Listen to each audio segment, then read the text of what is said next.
Good afternoon, everyone. This is Dr. Kaveri. I'm the school coordinator of School of Legal Studies at K.R. Mangalam University, Gurugram. Day before yesterday, a very dear friend of mine shared a video. That video is basically a TED talk by some teacher. That small video of 7 to 8 minutes ended with a beautiful message. It said, teaching and learning must be made interesting. I think that is what we, the educators, are doing right now, connecting with our students through webinars, having online classes with them, and thinking of every possible way to indemnify the academic loss being suffered by them due to this pandemic. Being a member of this noble profession, it is our duty to be a resource person for our students. This responsibility increases and goes to a next level when we teach law students. Now the question arises is, why am I saying this? It is because you can try and look around and think of any and everything, and we can relate it to law. From cradle to grave, we have n number of rights provided to us by municipal or international laws. One of them, that is the right to have healthy environment or right to health, is in news these days because of its infringement caused by a stupid virus, a virus which some say is a biological weapon used by some careless people intentionally or accidentally. Lots of news, media updates forces us to analyze the current situation, and so many questions pop up in our mind every now and then. The basic ones being, who is to be held responsible for it? Who is the culprit? And who are the victims? Believe me, the answers to both these questions is common. The human beings, which constitute just 0.01% of the living beings present on this earth, have done it all. And we only are the sufferers. Another important question is, do we have anyone or anything which is benefited by all these things? Surprisingly, the answer is yes. The flora, the fauna, and the remaining 99.99% living beings who are present on the planet are surviving, they are existing and leading their lives in a better way. The air is fresh, the water is pure, ozone layer is back. In a way, our mother earth or the planet is recovering. On this positive and happy note, let me introduce you to one of our brilliant students, Ms. Sara. Sara is a third-year student of School of Legal Studies, and she'll be hosting today's event. Over to you, Sara. Thank you, Kaveri ma'am, for your words of wisdom and sage counsel. We couldn't have had a better kickstart to this webinar. Good afternoon, panelists and participants. I, Sara, from School of Legal Studies, welcome you all to this webinar organized by K.R. Mangalam University on the topic Climate Justice in the Time of COVID-19 Pandemic. Our guest speaker of the day is Dr. Arvind Jasrotia. We welcome you, sir. Ladies and gentlemen, Dr. Arvind Jasrotia is a professor of law at the University of Jammu. Professor Jasrotia is also a member of IUCN Commission on Environmental Law, a member of the NARC PR team, as well as the member of the UGC Expert Committee to inspect new universities. Participants, he is also the member of the Academic for Rajasthan Judicial Services Examination.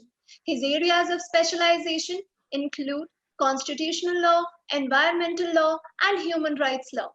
Professor Jasrotia is also working as the project director in an ICSSR-sponsored major research project titled Impact of Kashmir Conflicts on Refugees, Forced Migrants and Displaced Population, and another UGC STRIDE project titled Urbanization in Jammu and Kashmir in the Face of Climate Change.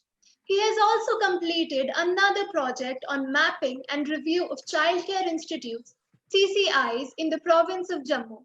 Sir has also been the legal expert in a project of Ministry of Law and Justice for the translation of Constitution of India into the Dogari language. Recently, Dr. Jasrotia has been appointed as the member of State Level Expert Appraisal Committee, Jammu and Kashmir, by the Ministry of Urban Development of Government of India. Sir, now I request you to kindly address the gathering. Very good day to all of you. And at the outset, I would like to thank Dr. Indrapreet, Dr. Kaveri Sharma, and Sara, you two, for inviting me to say something about the present situation.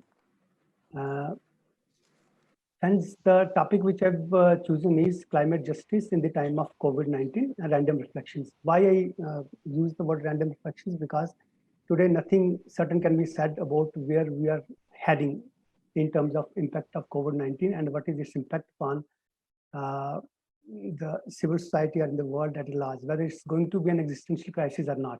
So my first 20 minutes would be devoted to the problem pertaining to climate change.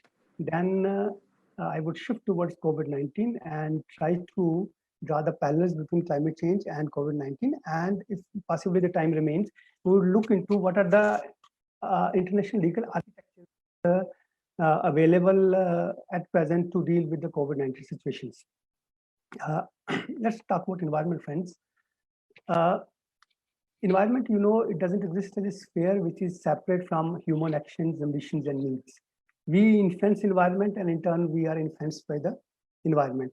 So primarily, as Dr. Kaveri has said rightly, it is basically human activities which are motivated by rampant consumerism and unsustainable patterns of production and consumption, which are totally inhuman and callous towards environment in this era of science and technological innovations. So therefore, we have problems pertaining to environment on a vaster scale. Had it been a problem pertaining to environment in a national context, for example, air pollution, water pollution, noise pollution, soil pollution, that could have been appropriately tackled by the national legislations, because we have very good courts also, NGT is there, and regulations are there in place. But what about the problems which are caused by, which have global ramifications? Problem pertaining to global warming and climate change, depletion of ozone layer, biodiversity loss, ocean acidification, isn't it? Radioactive waste. These are the problems which cannot be solved by one single country alone, and therefore 196 countries on earth are to be taken on board to solve problems which have global ramifications. Now, why rules are essential? I'll take you to a seminal writing which is written by Garrett Hardin in 1966. He writes an article, the title is Tragedy of the Commons. Tragedy of the Commons means, for example, he gives an illustration that suppose there is a piece of land which is open for public grazing. Then what would happen, given the human nature, everybody would try to graze his cattle on that open piece of land, and with the result that there would be overgrazing, and after a few times the land would turn to barren land. That's why the rules are essential. Now, if we see this problem in terms of modern day problem, for example, emission of greenhouse gases into the atmosphere, if it is a free rider situation, then everybody would try to extract his space from the global atmosphere, isn't it? And this would lead to folding our own nest. And that is what the tragedy of the commons talk about us. Now, another is, this is also pertaining to the COVID-19 situation also. Way back in 1973, Richard Rorty, he gave a hypothetical argument. The title is Last Man and Last People. He says that suppose that the world is totally extinguished. There is only last man survived on earth. And after that, there would not be any human beings. Would he end the earth or not? Because morally, he would not be wrong. But there is a moral intuition that even this act of this person, who is the last person on this earth, would be morally wrong, because there are certain non-natural objects in the environment also. And he doesn't have a complete control or complete right about those facets of environment of which he is just a part. So by the way, that takes me to another areas of discussion is, what exactly is the value of nature? Does nature have an intrinsic value of its own? Or does nature have only an instrumental value? Isn't it? Because if you look at the religious traditions of the East, we worship Mother Earth. There's a Prithvi Sukt, isn't it? Hymn to the Mother Earth.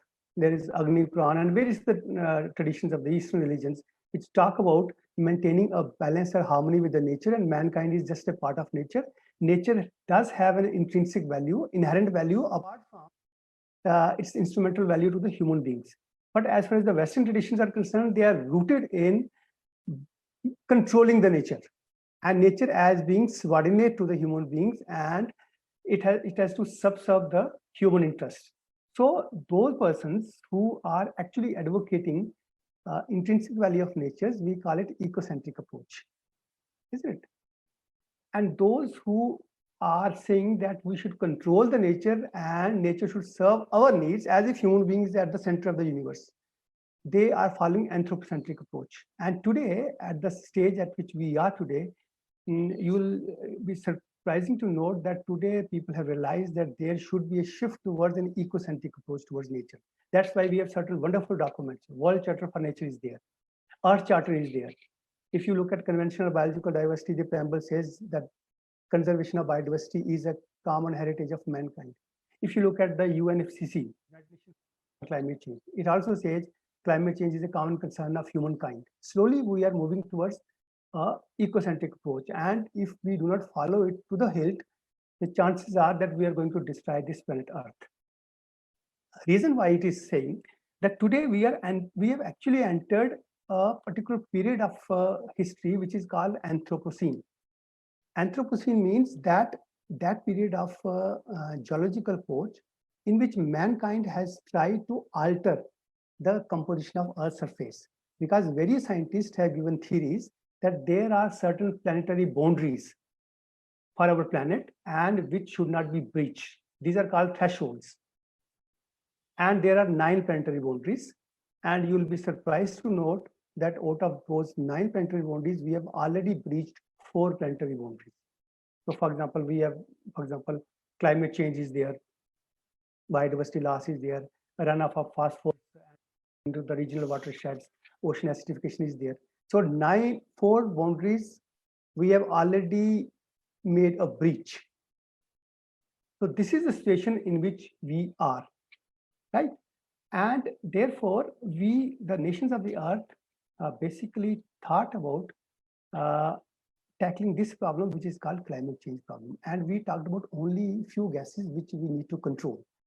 So they were called greenhouse gases, and you are intelligent students, you know what are the greenhouse gases, which are covered in the United Nations Framework Convention on Climate Change. So we have carbon dioxide, methane, nitrous oxide, hydrofluorocarbons, and perfluorocarbons. If we look at the source or the sectors from which these gases have been emitted, they are energy, they are transport, they are industries, they are agriculture, they are forest, and they are waste management. So you'll be surprised to note that the categories which I have taken, the sectors which I have taken, they are emitting. In other words, what we are trying to convey is that the development is releasing greenhouse gases into the atmosphere. And if we do not have a rule how to control the greenhouse gases to go to the atmosphere, it would be a catastrophic situation. And actually, it has happened. If you look at the Intergovernmental Panel on Climate Change various reports, so I will just refer to the IPCC AR5 report. It says, number 1, warming of the climate system is unequivocal, that is, it is happening. Number 2, it is extremely likely that human influence has been the dominant cause of global warming. Remember one thing here, when I talk about climate change is not, I'm not talking about the natural variability. I'm talking about the variability which has been human induced. We call it anthropogenic, isn't it? And this is what the IPCC AR5 says, that human activities are causing climate change. Many of the observed changes, they are unprecedented over decades to millennia. The atmosphere and ocean have warmed, the amount of snow and ice have diminished, sea level have risen, and concentration of greenhouse gases have increased. Now, recently in 2019, we also have 2 reports which were released by IPCC. This was a report on land use change and a report on cryosphere and oceans. And they say, the report, the emphasis is the human activities are causing this increase in the temperature.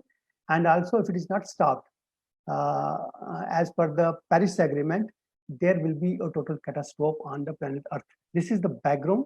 And what is the impact of climate change? It will affect the basic element of life for people around the world, their access to water, food production, and health and the environment. There could be increase in the severity of land degradation, desertification, intensity of flood, tropical cyclones, incidence of malaria, heat-related mortality, so on and so forth. These are the impacts, and this is not the fancy of certain social scientists or some psychologists. These are basically the top-class scientists of the world which have formed this body, IPCC, Intergovernmental Panel on Climate Change. This is given these particular reports, and I'm reading those particular reports just to form a compass where we can treat this problem pertaining to climate change. So therefore, this is resulted into the tragedy of the commons, and therefore we must think in terms of global carbon budget. What is the global carbon budget which we have, so that we can safely survive in 21st century, and the temperature should not increase to more than 2 degrees Celsius. So I'm straightly coming to the Paris Agreement, which says that nations have agreed to limit global warming to 2 degrees Celsius relative to the pre-industrial level. Number two, from 1880 to 2012, there has already been a warming of 0.85 degrees Celsius. There has already been a warming of 0.85 degrees Celsius. And IPCC estimates a total carbon dioxide budget of 3670 gigatons. This is the carbon budget which should be divided between the 196 nations on Earth, so that we can live a sustainable life, isn't it? Out of this 3670 gigatons, the world has already emitted 1900 gigatons of carbon dioxide. And human activities also result in emissions apart from this carbon dioxide emissions. So we calculate it and ultimately reduce it. What is the net result? Net result is that we have only 1000 gigatons to spend in the future. That is, from this day onward till the end of the 21st century, we have only 1000 gigatons of carbon dioxide to spend in the future. So therefore, climate change is a human development challenge for the 21st century. It is an environmental, economical, and ethical problem. It is a civilization challenging moral problem. And I would not hesitate to say it is an existential crisis also, just like COVID-19 has become an existential crisis. I'll explain and how to draw the parallels between the climate change as an existential crisis and COVID-19 as an existential crisis. Now, therefore, you must understand that what is the nature of global atmospheric resource. This global atmospheric resource is basically a global common. And this global common should be distributed amongst 196 nations on Earth. And you'll be surprised to note that while we study UNFCCC, the world has been divided into two parts, the North and the South. So when I use the word North, generally refers to the developed nations on Earth. And when I use the word South, South stands for developing nations, and third world countries also include least developing countries also. So this is the, so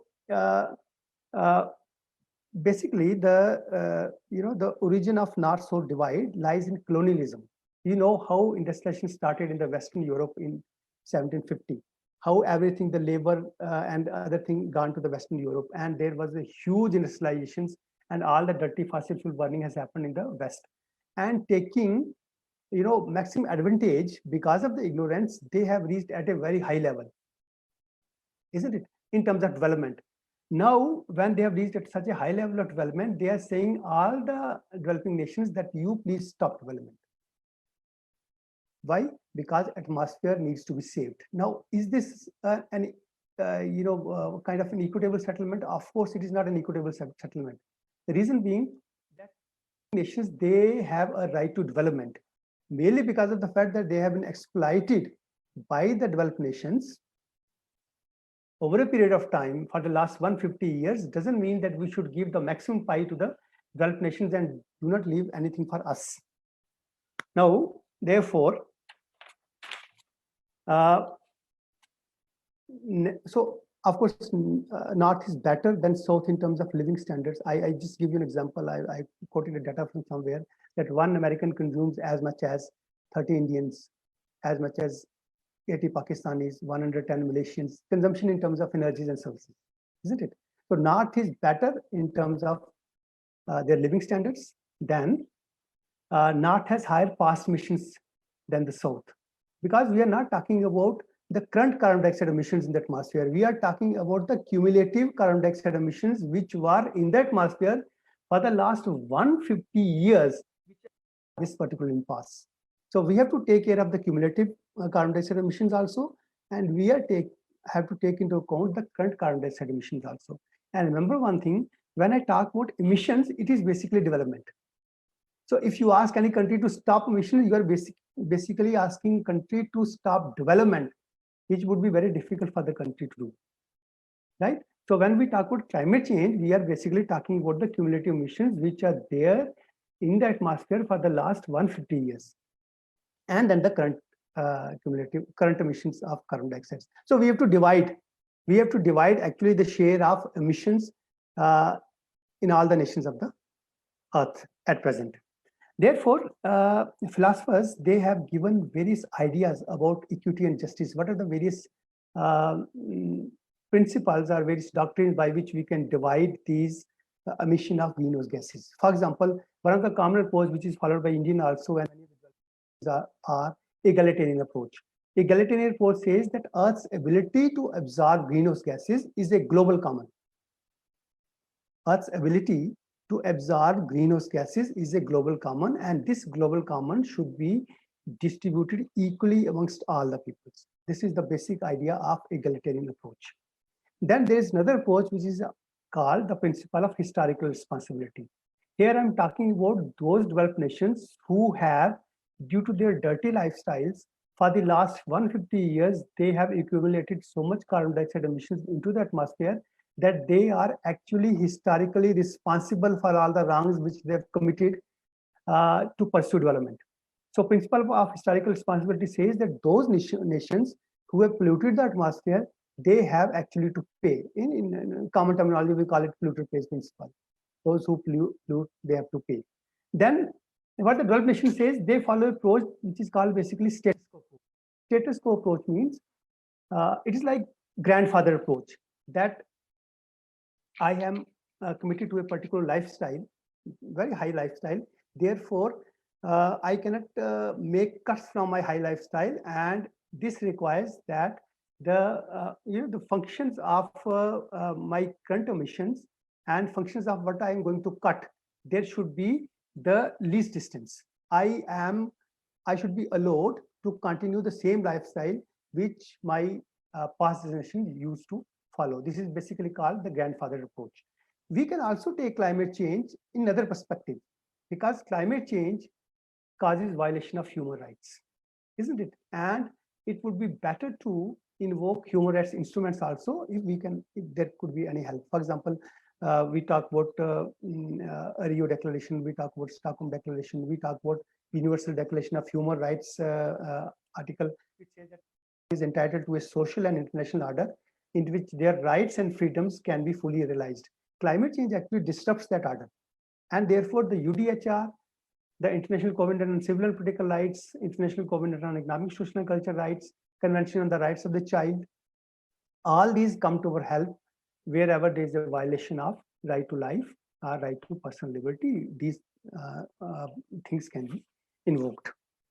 Now, basically, when we talk about climate change, what are the four basic issues? One basic issue is mitigation.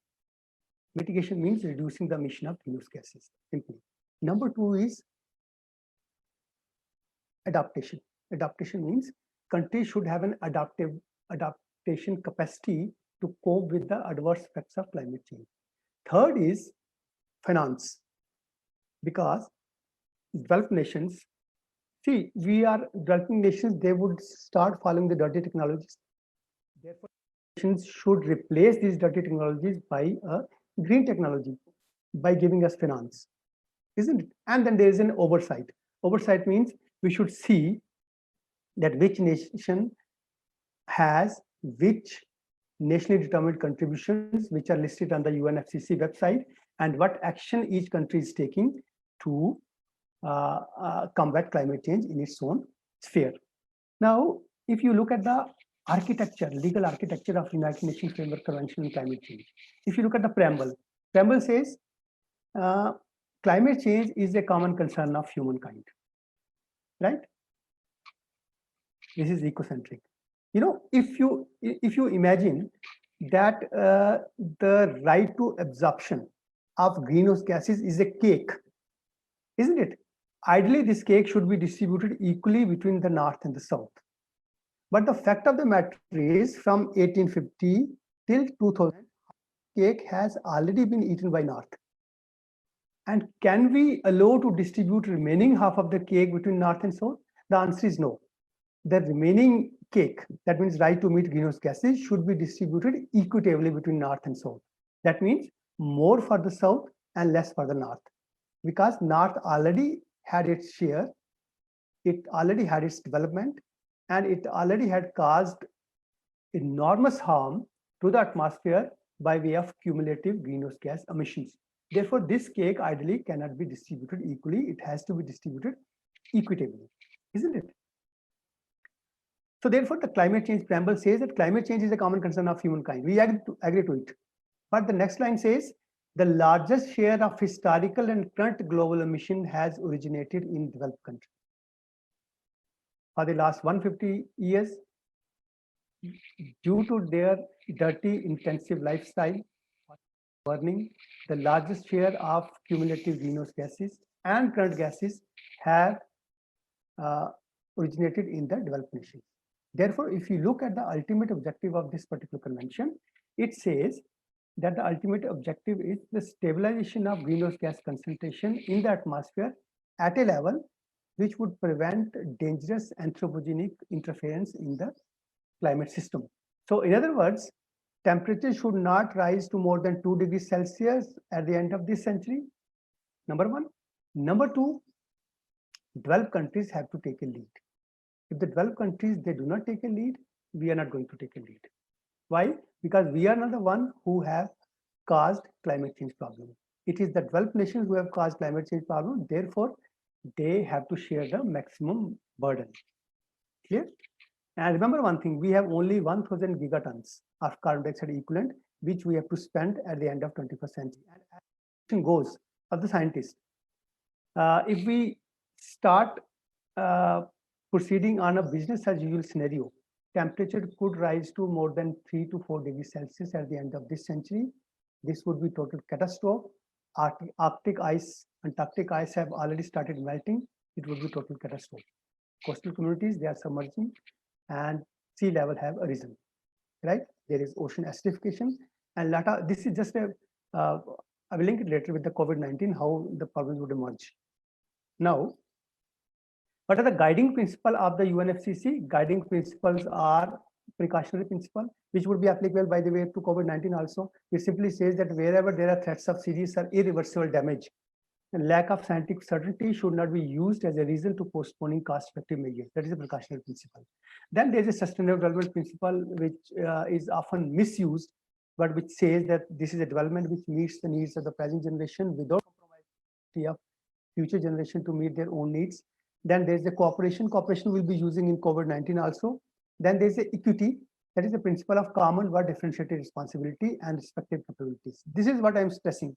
When we're talking about eating that cake, distributing that cake, this principle is common but differentiated responsibilities. The idea is that so far as problem pertaining to climate change is common, we agree to it. But as far as sharing of the responsibility is concerned, it is differentiated. Differentiated means more for the north, less for the south. Why? Because north has caused more harm to the atmosphere due to their cumulative emissions, and south has caused less harm. So therefore, common but differentiated responsibility has to remain the mainstay in climate change litigations. Number one.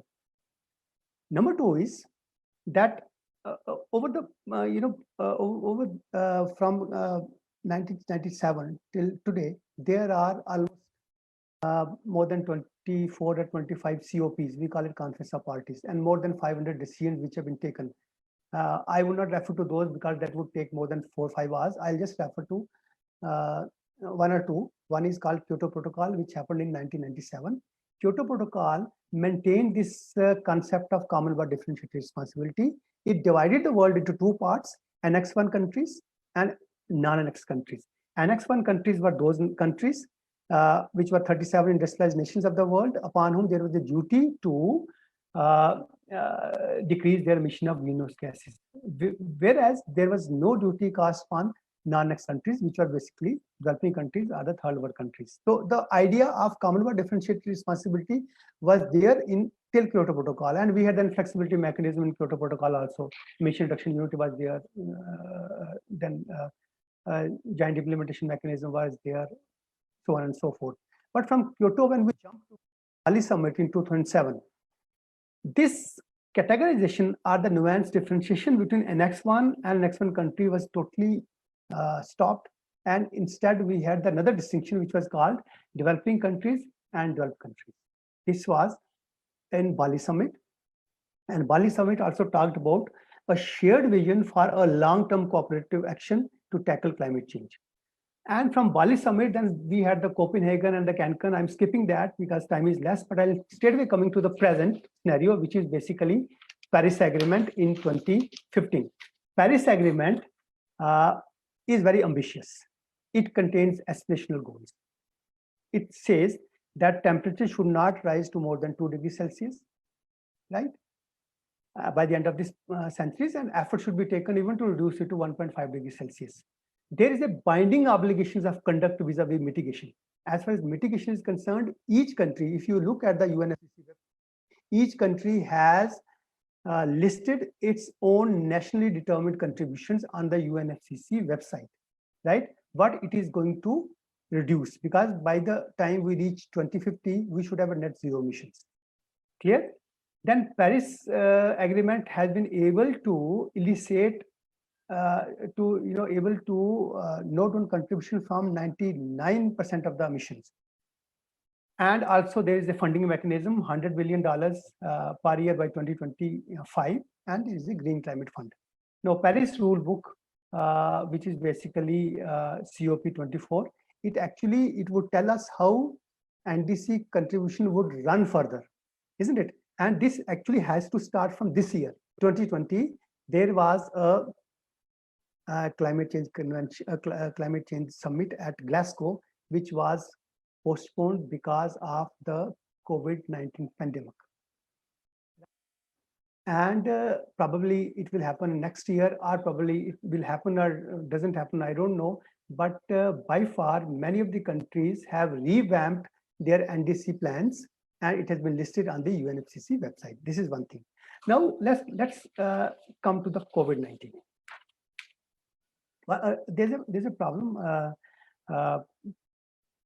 USA has pulled out of climate treaty. Trump says that I cannot support a deal that punishes USA and impose no meaningful obligations on world's emitting leading polluters, which includes, of course, India and China also. That is misconceived notion, because many of the states in USA, they are actually in favor of joining this particular treaty. But you know how Trump behaves and how the major industrial overseas, they favor Trump in this particular. This is also an election year, so he's going to give this particular statement. But many of the states in USA and many of the big industrial horses, they say that it is better to remain in climate treaty, because otherwise most of the funding would go to the European side, because they would invest in clean and green technologies. This is one thing. Now, this has been, for the last, why it makes me very amazed that for the last around about 150 years, around about 170 years, the climate problem was there. It was established that it was due to the emission of greenhouse gases. It was established by the scientific community that we should take precautionary approach, which was not followed. It was also established that the developed nations of the world, the North, was primarily responsible for causing global warming or climate change because of the cumulative carbon dioxide emissions. And developing nations and the third world countries, they had to make very strenuous efforts in fleshing out a particular principle, which is called principle of common but differentiated responsibility. Isn't it? And if you see the Paris Agreement, there is also a nuanced difference which is contained in the Paris Agreement of the principle of common but differentiated responsibilities. When we come to the COVID-19, this is basically a virus which SARS-CoV-2, and COVID-19 is basically an illness which is caused by SARS-CoV-2. COVID-19, of course, it is a health crisis, it is a social crisis, it is an economic crisis. But COVID-19 is also an existential crisis.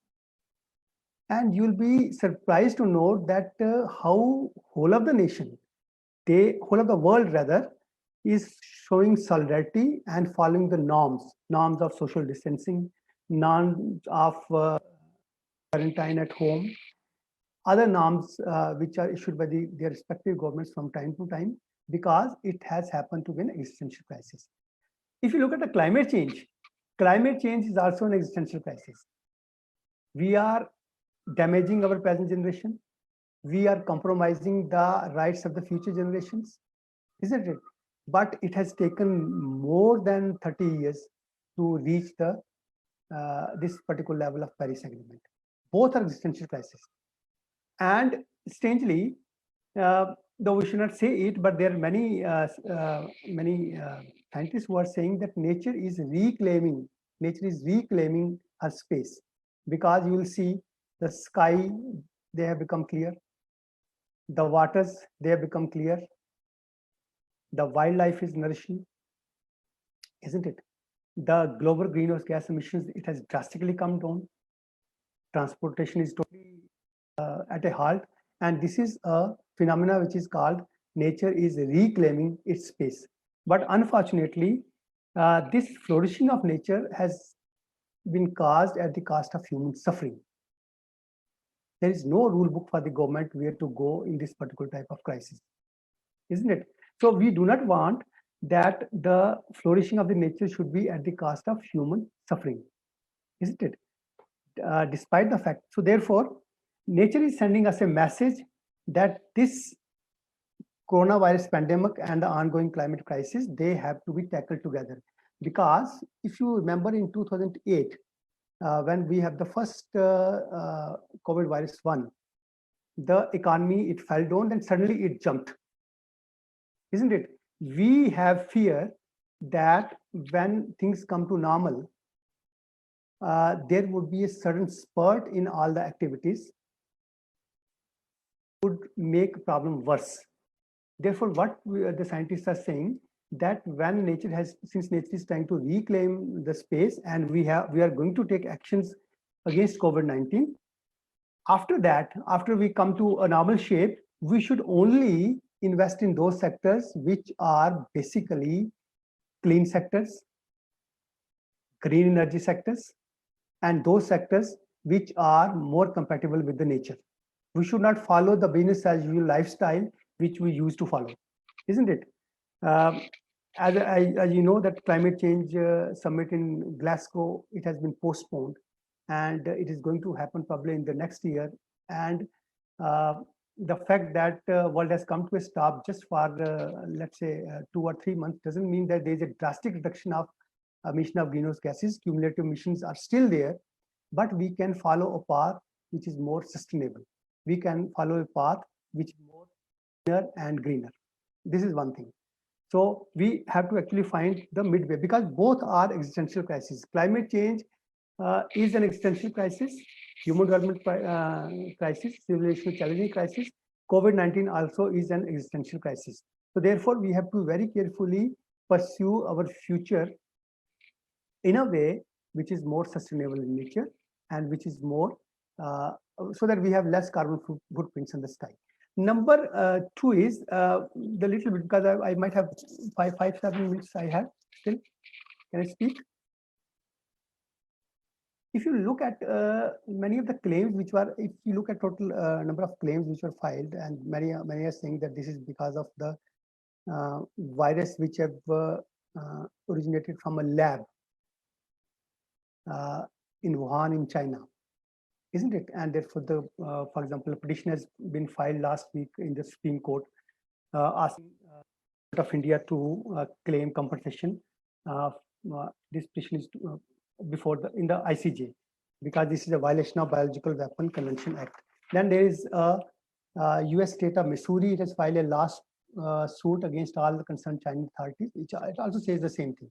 Then there is a class action suit which has been filed in the USA District Court of Texas, which also says the same thing, that virus is a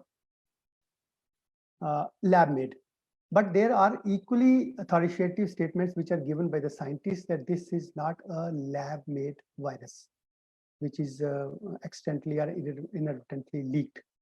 This is kind of zoonotic virus which has come from animals to humans, and from humans it has spread to other humans, because humans also are, when we talk about mammals, it comes in that particular class, but it is more or less zoonotic. So therefore, what we have to, how I'm not clear, because you know that China is a permanent member of the Security Council. It has enormous power at the international level, but still there are few points which you can note for further search. For example, we talk about the international health regulations. In international health regulations, there is Article 6 and Article 7, which speaks about timely notification and information sharing. These are the two articles, timely notification and information sharing. This particular incident happened somewhere in December, and China suppressed this information till probably February 14. And thereafter, this thing was shared with the WHO. Right? The same thing happened in 2008 also, where China suppressed the information. That's why we had an amendment and we had 2005 national health regulations. So Article 6 and Article 7 of the IHR regulations speaks about that national concern. Whenever there's a case, we should immediately inform the WHO so that appropriate actions need to be taken within 24 hours. And there's a gap of 2 months. Second is, can we go to ICJ? This is also very contentious, but there is one provision, Article 75 of the WHO Convention, which says that any question or dispute concerning the interpretation or application of the Constitution shall be referred to the ICJ. But again, there's a problem that WHO Constitution generally concerns about the Constitution of the WHO and other related matters. It doesn't have substantive obligations. So whether we can go there or not, it is a little bit difficult. Then there's an Article 37, which says that the organization undertakes to respect the exclusive international character of WHO. China has influenced WHO. The deputy director of WHO is also Chinese, and it has, it has forestalled discussions which were centered about COVID-19, even in Security Council also. So in that way, you can somehow try to use this particular article, Article 37. Then there are other articles which are basically draft articles on state responsibility. And these draft articles, they are not been approved, but they have been used by the ICJ, and they have also achieved the status of customary international law. Now, Article 1 and 2 of these draft articles, I'll just read. Every internationally wrongful act of a state entails international responsibility of the state. And Article 2 says that the wrongful acts are those actions or omissions which constitute breach of international obligations.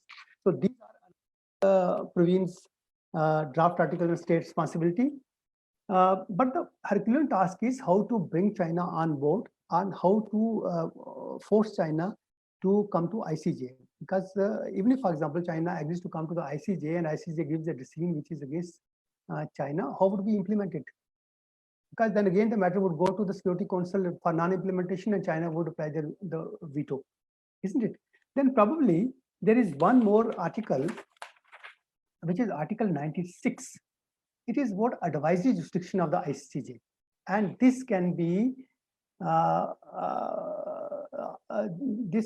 asked either by the UN General Assembly or by UN Security Council or any other organ of the UN or specialized agencies to invoke the advisory jurisdiction. Because the basic idea is, once you invoke the advisory jurisdiction and once you get an opinion which is basically against China, because presume that this is a case from animals to human, and this is a case of suppression of information by the China, either willfully or inadvertently, an opinion would go against China.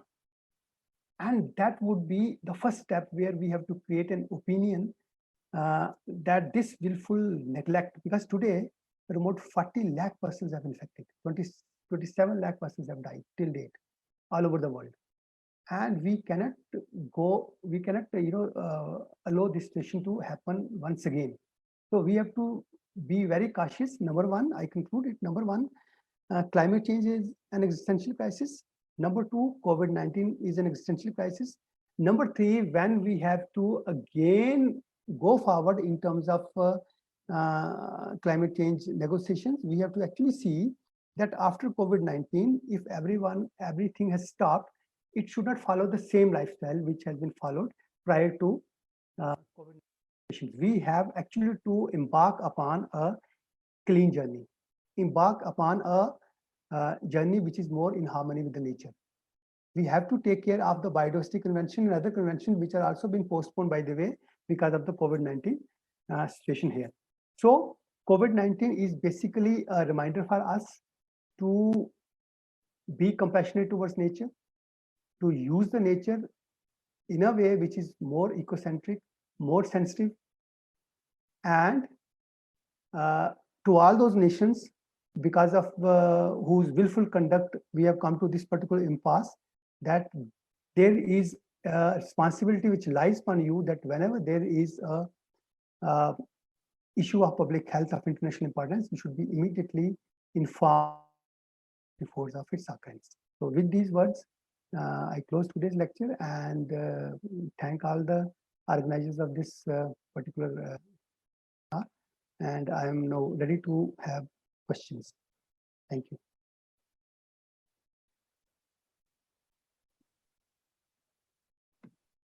Thank you, sir, for your pearls of wisdom and wise remarks.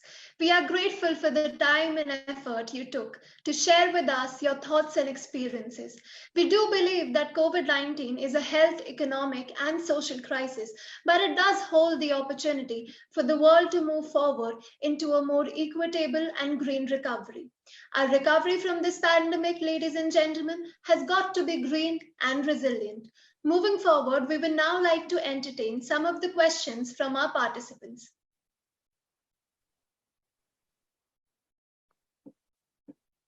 Sir, the first question is from a student of K.R. Manglam University, Aditya Malhotra, and the question is that when the carbon emission bucket to be used over a century is so low, do you think that enforcement of environment law should be made a priority for all countries?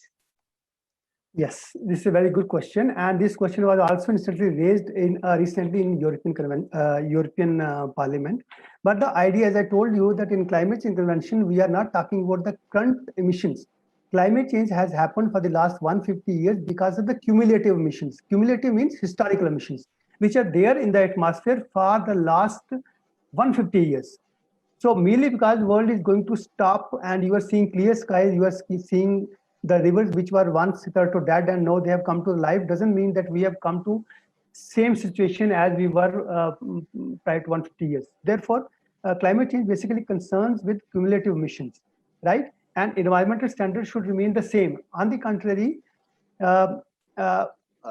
this should be more on the side of greener technology, right?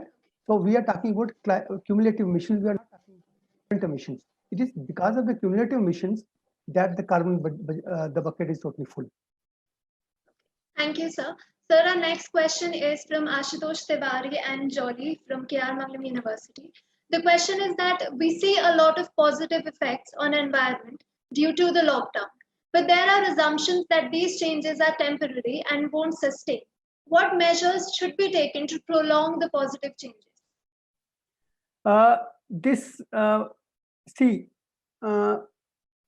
We are sitting in our homes and we are seeing positive changes in the atmosphere, in the environment. That is true.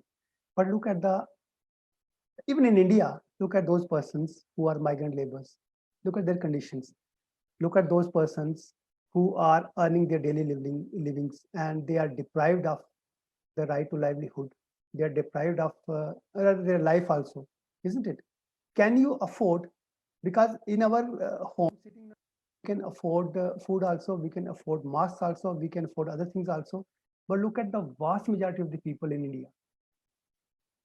they are walking in the streets. They do not have job. Migrant labor is totally in distress conditions, and economy is totally in a zero conditions. So we have to then reinvigorate this economy in a fashion which is more in tune with the natures, right? We can't say, remember one thing, there are many persons who are saying that it is only, there are many people who are living below poverty lines and they are dying daily and nobody took care. It's only because the rich persons, suddenly there is a threat on their life and therefore there's so much crime, isn't it? So we have to take whole of the population into consideration. And majority of the population, I would say 70% of the population in India is living below poverty lines or doesn't have meals a day, isn't it? What would happen if those population, they are kept in the lockdown forever? How would you provide them food? How much subsidy can the government provide? Can the government provide the subsidy? Would the middle class, so-called middle class, would allow tax cuts every day, that you take the tax cuts, isn't it? So therefore, we have to take a holistic attitude in this particular case. Sure, sir. Thank you. Sir, our next question is that whether the Paris Agreement is enforceable by countries or not, because many countries have exited the said agreement. So do you think that such agreements are mere regulations and not followed by countries? I would not say that Paris Agreement many countries have exited. On the contrary, besides USA, there are very few countries who, US and Brazil, they are a little bit away from Paris Agreement, because reason being, it's all a case of, let's take it very in a common sense, all a case of earning dollars. Investing, being remained in Paris Agreement and investing in clean technologies would actually enhance their employment status, enhance the status of a country also, right? Today, if you look at the website of the UNFCCC, almost 90% of the countries have listed their revamped plans that how they are going to reduce nationally determined contributions of greenhouse gases, isn't it? So Paris Agreement, see, first we have to peak and then we have to drop our emissions. That peaking year has to have 2020. Unfortunately, because of the COVID pandemic, this year it has been postponed. There is a Paris rule book how each country would go, isn't it? And there is strict oversight also as far as mitigation is concerned. So therefore, if you say that US has made exit, technically speaking, I would tell you that till November 4, 2020, there are chances USA would not exit. That is technically USA can depart after November 4, 2020. But US has made his intention clear, that precisely because of the Trump. But you will be surprised to note that many of the states in USA and many of the big corporations in USA, they are actually doing wonderful work, and they say that to remain in this Paris Treaty or remain in the climate treaty, I would say, is actually to their advantage than opting out of it. Because once they opt out of it, they would be labeled as one who are dirty people, one who are not interested in the planet Earth, and whole of the benefit of investing in clean technology that would shift towards either towards Europe or towards Asia. So remaining in the climate treaty, I would say, is actually to their advantage. And I'm optimist, and I would say that let the time comes, probably USA would fall in line and join the climate treaty, hopefully. Okay, thank you, sir. So another question is that our obligation towards the environment is important, but the environment is demanding compliance from us at a time when we may be facing an economic crisis. Do you think the government investing in electric automobile industry and renewable resources of energy is a good initiative right now when the economy is already drowning? This question is from Ashutosh and Vishnu from K.R. Mangalam University. See, for renewable energy, I would say yes. The government must invest in renewable energy. There's absolutely no doubt of it. Because if you see the NDCs of India, it says it has to reduce its emission intensity from 33% probably to 28% by the year 2030. So it has actually made missions also. as far as how they're going to reduce it. And investing in renewable energy would bring money to India. Why would say that investing in this energy would not bring money to India? That won't sound a sound argument. Yes, there are other. I would say I should not say on this forum. There are other wasteful expenses of the government. I would not name it. That should be controlled. Many wasteful expenditures. I will not say it here, but you are well aware what are those wasteful expenditures. They can be controlled. But investing in renewable energy or investing in green technology and making lives of the people better is a very good idea. Certainly wasteful expenditure. Nobody would like to have wasteful expenditure at this particular period of time. They should be controlled. I agree to that. But there's no harm in investing in renewable energy, wind energy, solar energy, because ultimately employment generation भी वहाँ से होगी. ठीक है ना? Okay, sure, sir. So, although we have many questions, but given the time limit, we can't take those questions. So thank you so much, sir, for attending to the questions and curiosities of our participants. Moving forward, I now request Dr. Inderpreet Kaur ma'am, Assistant Professor, School of Legal Studies at K.R. Mangalam University, to kindly deliver the vote of thanks. Good afternoon, everyone. First of all, my heartfelt thanks to Dr. Arvind Jastrotia, sir, for accepting our invitation as a resource person and enlightening us to the topic, climate justice in the time of COVID-19, a random reflections. It was a very fascinating and engaging session, sir. Definitely students will be benefited with this discussion. I would also like to thank Dr. Kaveri Sharma for her immense contribution in the event and making it a success. I must not forget to thank the technical team and my dear student, Sara, for hosting the webinar successfully. Last but not the least, I would like to thank the management and the entire team of K.R. Mangalam University for giving us opportunity to organize such webinars.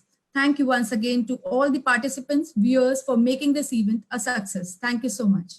Thank you very much all, and to the students also. And my last session to you is that please maintain social distancing, have more webinars of this particular type, because this problem is going to aggravate in June and July. And if predictions are to be believed, at least for 1 year or 2 years, we are going to have the same conditions, isn't it? Yes, sir.